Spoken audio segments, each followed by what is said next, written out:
Welcome back to my channel. मेरा नाम चावड़ा।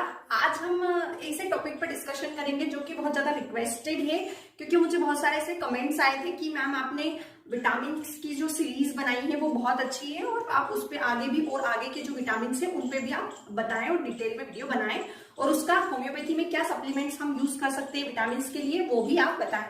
तो मैंने सोचा कि हमने 2 वीडियो पे डिस्कशन किया था, विटामिन सी पर और विटामिन ए पर डिटेल में वीडियो बना चुकी हूँ।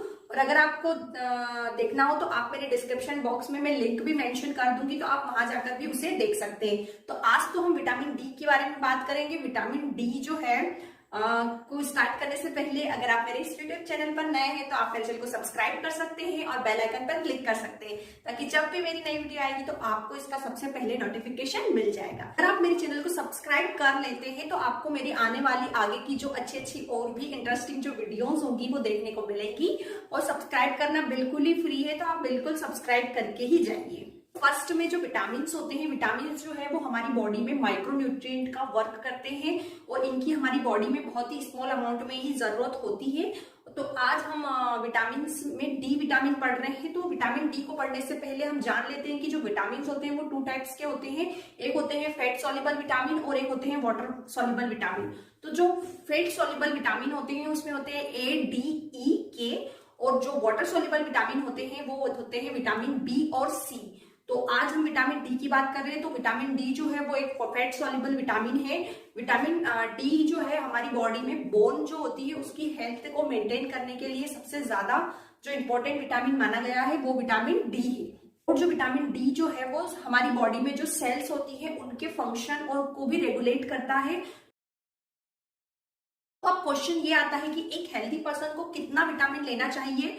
तो 400 से 600 इंटरनेशनल यूनिट के अकॉर्डिंगली एक हेल्दी पर्सन विटामिन डी को ले सकता है एक दिन में। लेकिन मैं आपको रेशियो चार्ट में भी एक्सप्लेन कर दूंगी, जिससे आप डिटेल से समझ सकते हैं कि किस एज वाले ग्रुप को कितना विटामिन डी लेना चाहिए।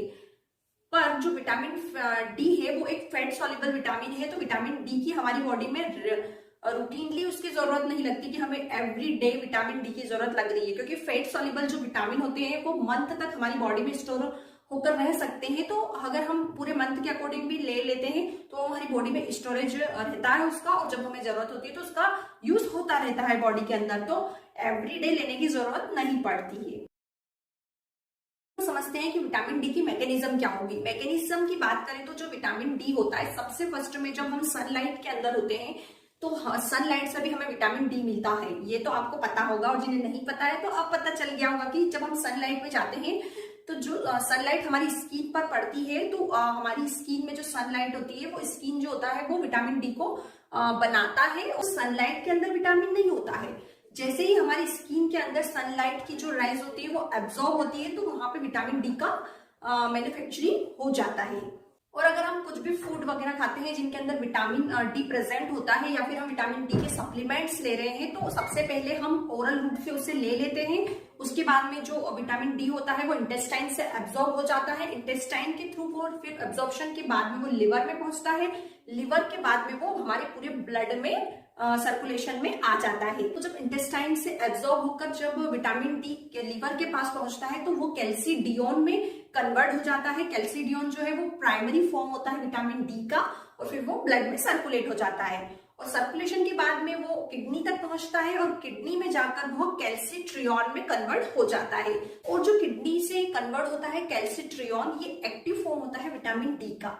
तो इस तरीके से उसके जो फॉर्म्स होते हैं वो चेंज हो जाते हैं, होते रहते हैं, और इसी को हम बोलते हैं मतलब मैकेनिज्म्स की ऐसा सब कुछ बॉडी में चल रहा है।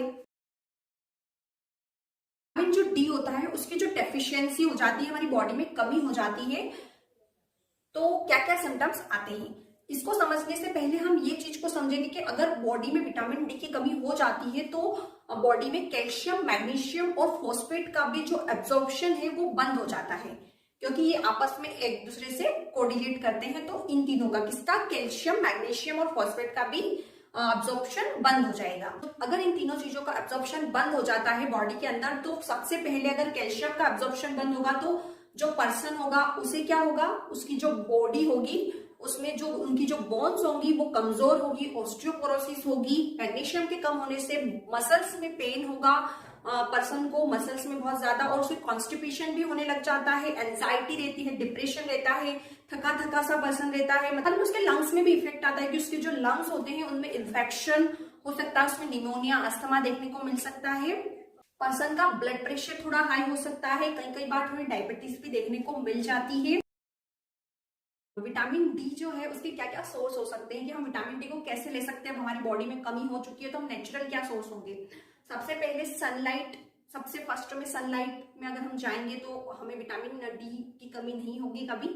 आजकल की जो लाइफ स्टाइल है कि हम सुबह से लेकर शाम तक अपने वर्क में लगे रहते हैं, ऑफिस चले जाते हैं, तो हम धूप में जाते नहीं, और धूप में जाते भी तो हम लोग ऐसा सोचते हैं हम दिन में घर पे रहते हैं आराम से और शाम को ही जाते हैं बाहर। तो हमें ये रूटीनली आदत बना लेनी चाहिए कि सुबह 11 बजे से पहले की जो धूप होती है वो काफी अच्छी हेल्दी होती है स्किन के लिए और पूरी बॉडी के लिए, विटामिन डी का अच्छा सोर्स हो सकता है। तो आप सुबह 11 बजे की जो पहले की जो धूप है उसको अच्छे से ले, सनलाइट में जाए प्रॉपरली। सेकेंड में आप जो डेयरी के जो प्रोडक्ट्स होते हैं जैसे कि मिल्क हो गया, काउ मिल्क बहुत अच्छा माना गया है, और बाकी दूसरा मिल्क भी, और मिल्क से बनी जो चीजें होती है उनको अच्छे से लें, तो आपको जो कैल्शियम है उसकी भी अच्छे से भरपाई होगी और आप अच्छे से विटामिन डी को आपको मिल पाएगा। बाकी अगर ऑरेंज जूस में भी अच्छी मात्रा में विटामिन डी पाया जाता है। उसके बाद नॉन वेजिटेरियन की बात करें तो फिश में भी विटामिन डी अच्छे से पाया जाता है, और जो एग का जो योक होता है, जो इसका येलोइश पार्ट होता है, उसमें भी विटामिन डी की अच्छी मात्रा होती है। तो अगर आप नॉन वेजिटेरियन है तो आप इसे भी ले सकते हैं।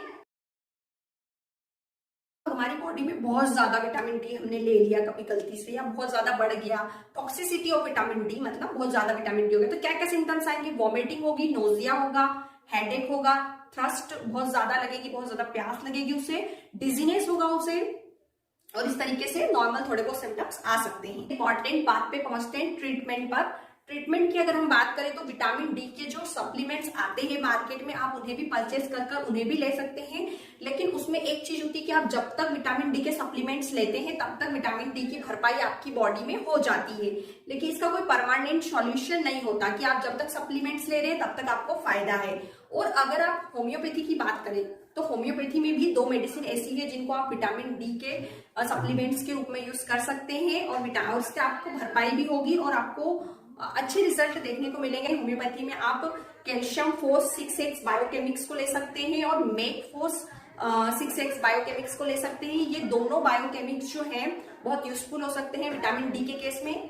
इसको लेने के लिए अगर इसकी आपको ज्यादा डेफिशिएंसी है तो आप इसकी 4 टेबलेट्स को सुबह शाम 2 टाइम ले सकते हैं। और अगर आपको बहुत कम डेफिशिएंसी है और आप सप्लीमेंट्स ले रहे हैं कि आपको विटामिन डी की डेफिशिएंसी हो चुकी है, तो आप एक दिन में 4 टेबलेट लेंगे तो भी आपका काम हो जाएगा। तो अच्छा लगता है तो आप मेरे चैनल को सब्सक्राइब कर सकते हैं और बेल आइकन पर क्लिक कर सकते हैं, ताकि जब भी मेरी नई वीडियो आएगी तो आपको इसका सबसे पहले नोटिफिकेशन मिल जाएगा।